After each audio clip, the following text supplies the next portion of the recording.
What's up guys? Gusto mo ba magka-abs kahit nasa bahay ka lang? So try mo itong nabili ko sa TikTok.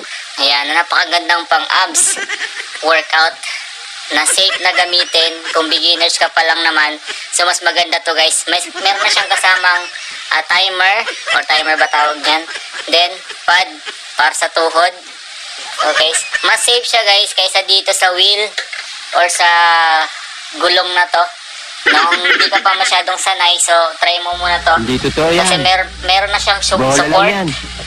Yeah, meron siyang support sa kanyang gulong na kaya kanyang ibalik, pabalik kung hindi mo kayang bumalik. Ayan, kung hindi mo kayang bumalik sa kanya. Ayan guys, so pwede mo pang ilagyan ng cellphone dito. Ayan, so pwede kang maglagay ng cellphone dyan kung ay gusto mong manood ng Korean drama. So lagay mo lang dyan yung cellphone mo. Ayan, meron siyang sabitan. Ayan, ako nakikita mo yan. So ayan, ganyan yung paggamit niyan. Ayan o. Ayan. So habang nag-abs workout ka, pwede kang habang nanonood ka. No? So yun guys, so try natin. So itong pad na to, dito mo ilalagay sa tuhod mo. Ayan. So ganyan. So para hindi masakit pag ikaw lumuhod. So itong cellphone, pwede mo ilagay dito. Ayan. So pwede kang manood ngayon ng K-drama dyan habang nag-abs. Ayan. So try natin. So ganyan. Yung siko mo, ganyan yung pagkapataw. Then, wheel ka na.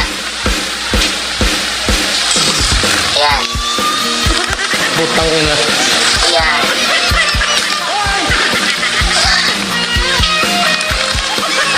Tira ulo. So, ayan.